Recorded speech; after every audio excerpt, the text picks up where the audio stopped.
on the track. So this grill right here is completely demolished. It was chrome, it was demolished. I'm about to show it to you. We took this thing and we repaired it. We used a 3M plastic repair. I'll show you in this video how to take your busted chrome grill and put it back together and make it look like this. Let's jump in today's video.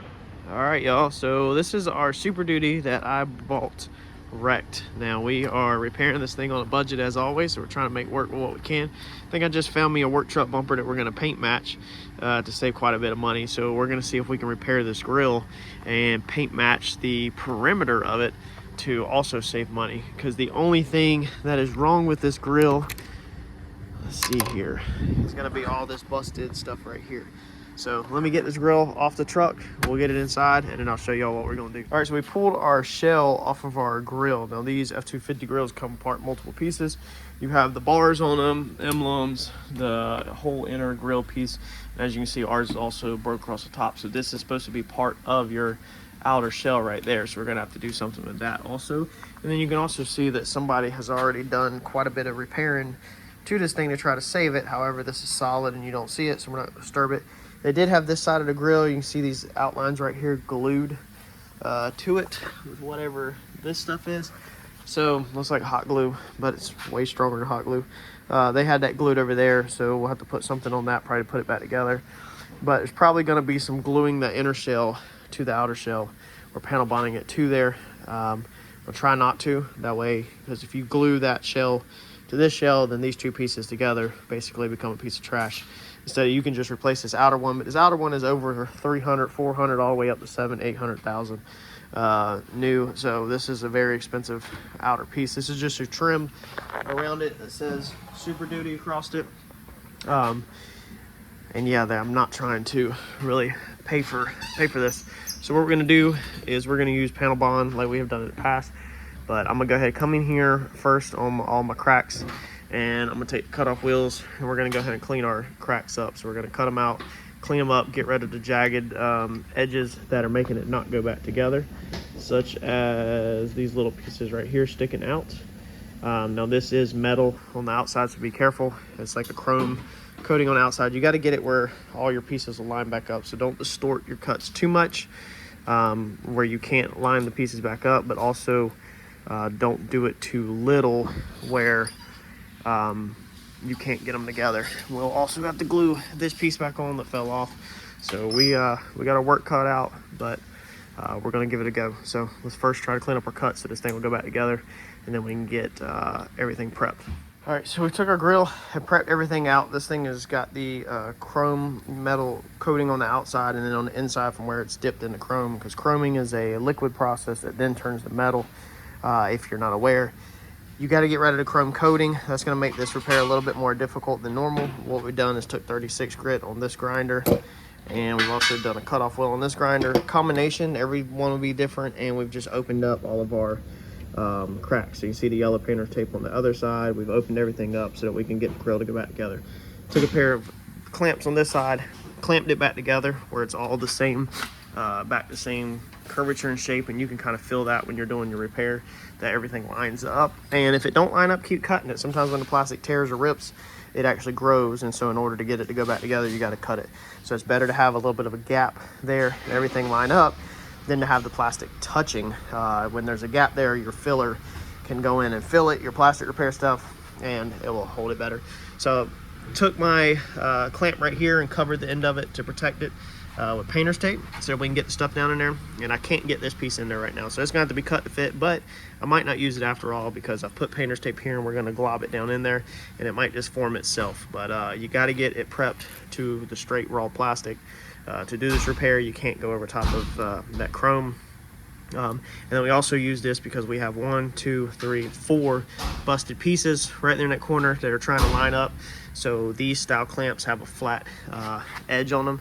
They look like that. So that's holding everything at the same plane so that it can dry at the same plane, and it's a little easier on us. So let's get our plastic gun repair out. Let's get our mixture in the tube, and let's go ahead and fill in what we can. This is going to be a multi-step repair. You're not going to be able to just get this all at once.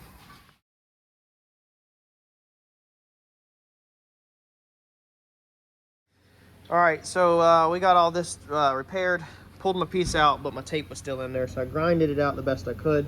But a lot of that tape is stuck down in there.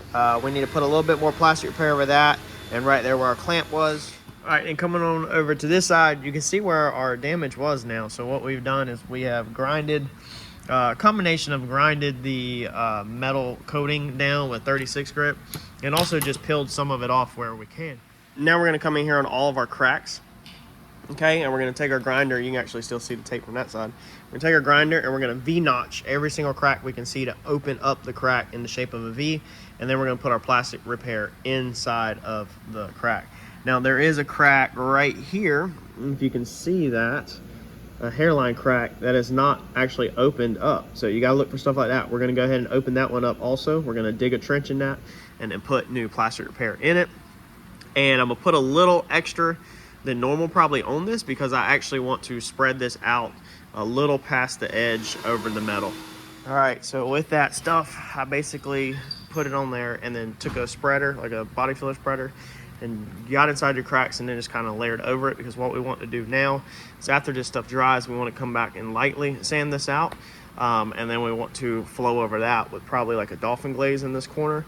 And then we'll be good to go to move forward with primer and stuff like that. We've got the inside done up, and I went ahead and hit some stuff on the back side too that I was lacking on the last one. So I think that's going to be pretty solid on this one. Like I said, we still have broken tabs across the top, but I think I can get some zip ties and some stuff in there to actually hold it to the grill, and then we have the 2 corner bolts in the very top. So I'll figure that out when it all goes back together, but we're going to paint this trim ring off of the grill, and then we will put it all on. So we'll let this dry overnight. It's already late in the afternoon, 4 o'clock or so. Come in tomorrow and we'll scuff this out. We're going to try to not expose the edge of the metal. We're going to try to transition into the metal and then slick over top of it and prime over top of it. All right, so we got our grill done out yesterday. It dried overnight. So what we're going to do now is we're going to come in here. I'm going to try to do this with a sander. I've laid this out pretty decently smooth. So I don't think there's no reason to start trying to cut it up with this, because we want to leave a lot of material on there. So I'll probably take like a 180 and just see if I can smooth all of this out, clean up our radius on the inside here, and if all that looks good, then we'll move on to the next step. All right, so next day we come in and we sanded, we got all this sanded out. So it's still, remember, we got it on the inside. That's all done. We added a little bit to that, and we sanded the outside. So the whole name of this game is, this is kind of a little tricky, because the plastic repair we use is designed to go to plastic. So we removed all the chrome that we can, so we're not over top of metal. But then where your edges stop at, you kind of do want to be over top of the edge, or over top of the metal a little bit, because you don't want to expose the chrome where the chrome stops, because then it's more likely to pop up through the primer or whatever. So you really want to lock down the edge of the damaged chrome. Now, you've probably been better to use like a panel bond material, such as we used on the race car that bonds aluminum to composites. I showed that on the burn down tubes on my car. But I just decided to use plastic repair. So if you're going to do this yourself, you can either use the plastic repair that we showed in this video, or you can go watch the burn down tubes that we did on my car, and you can use that material. But you can see right here where the edge is just barely starting to be noticed. So that's when I stopped. So I took everything else off right up to it. And you can still feel this with your finger, because of course this plastic repair is sitting on top of metal, so you're not gonna feather edge this out. But I've just got the edge of the chrome buried just a little bit. Same thing on the top. I've stepped it back, filled in this corner right here, and then the same thing over here. When I started seeing edge material every so often, like right there, that pretty much signaled for me to stop, that my edge should be in here somewhere. So what we're going to do next, now we need to get a filler over top of it, but you got to remember, you're putting filler over top of plastic and plastic repair. You're also putting filler over top of metal, so you need to make sure that whatever filler you use of your choice is designed to go over metal. Now, most body fillers will go straight over metal. Obviously, if you're sanding on a car, then you're sanding metal, and the body filler stick to metal. However, this is chrome plating, so chrome is very, very hard material, and that's the reason why I have sanded it with 80 grit really good to scuff it up. So you've got to make sure you scuff up the chrome or the metal extremely well, make sure your body filler is going to stick to it. And obviously you want as little body filler as possible on the metal, and most of it on top of this. Now I ended up sanding all this with 80 grit The same thing on the inside, so you can see right here where our edge, you know, stops. I'm not too worried about that, but now we just need to skim it all out. Now I was going to possibly use dolphin glaze, and I still might. Actually, I'm a little bit low on dolphin glaze. Let's see here if it says if it's even able to go over metal. This is excellent adhesion, but it doesn't say technically anything about going over metal. So you'd have to read the data sheet on whatever product you're going to use.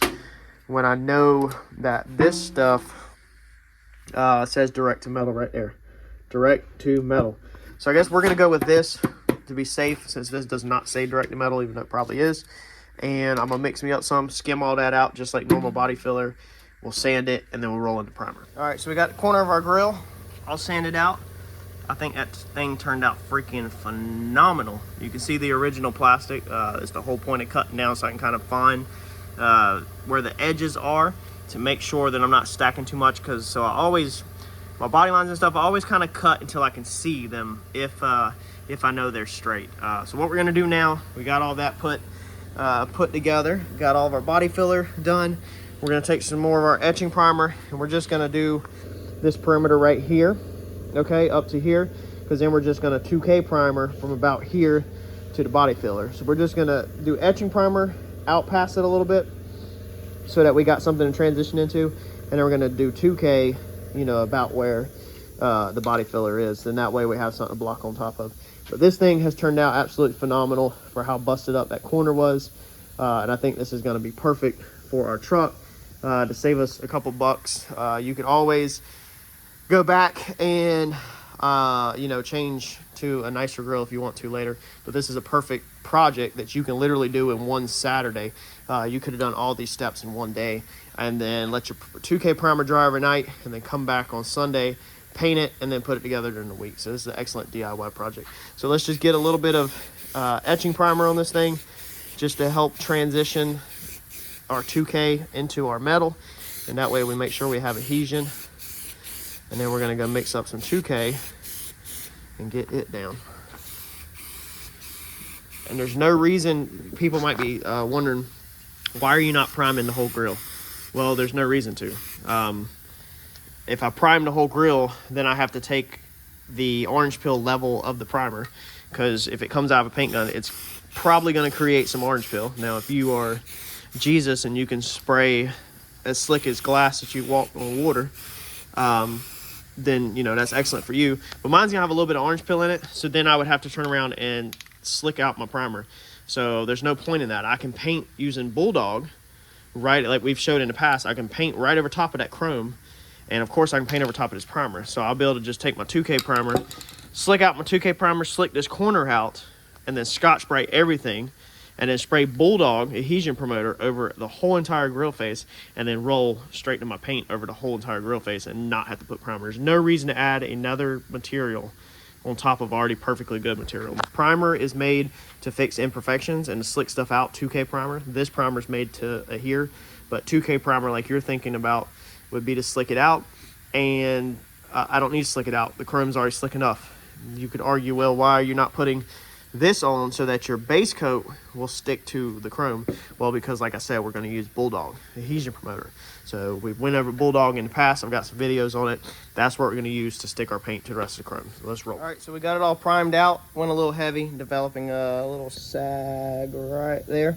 So I'll sand that out tomorrow. But man, you can't ask for better than that. Like for a repair, you can't. You can see the orange peel level. We're going to block all that out slick, like I was just talking about. You can't ask for a better repair than that. I mean, the money on this is not that much. Already doing these kind of projects at your house, and you are already painting, okay, that's what I'm banking on. I'm not banking on you having to go out and buy a quarter primer and all that stuff. You know, I'm banking on that you're already kind of trying to learn DIY painting at your house yourself. If not, you can go out and buy it. But as far as what this product took for me, is it took a little bit of my primer. Of course, it's gonna take the base coat and the clear coat. I buy the clear coat by the gallon. And then it took a little bit of my plastic repair. The plastic repair is about $50 a tube off of eBay or Amazon. Whereas the grill is anywhere, like I said, if you're lucky, $400. If you're lucky on eBay, $400, all the way up to $1,000 on that grill. So you're way better off, even if you go buy a quart of primer, 2K primer, and the other products that we use, a little bit of rattle can etching primer, buy your plastic repair, and buy your base coat, clear coat. You're way better off than freaking replacing that grill. If you want to be really cheap, do your repair and then just plastic dip the whole grill or bedline the whole grill, and that's even cheaper. So there's ways around it. Smash that like button for me. If y'all want to see how all these parts turned out that we're doing for this truck, make sure you watch the truck videos, because we will keep that updated on there. I don't want to show painting every single part because each of these videos are about repairing and not painting. So check out the totaled F350 on this channel. It will be under the playlist for salvage titles, I believe, and do that. Also, you can head over to paintandpaperhustle.com, and I have a page on our website that's broke down to get you straight to the playlist. We're continuously growing that website, trying to clean it up and grow the playlist and everything to help y'all out. Thanks, y'all, and I'll catch you on the next video. I think this thing turned out amazing for what it is. I got a sag right there, and then I got some little pinholes right here. That could have been got out with dolphin glaze if I would have took my time.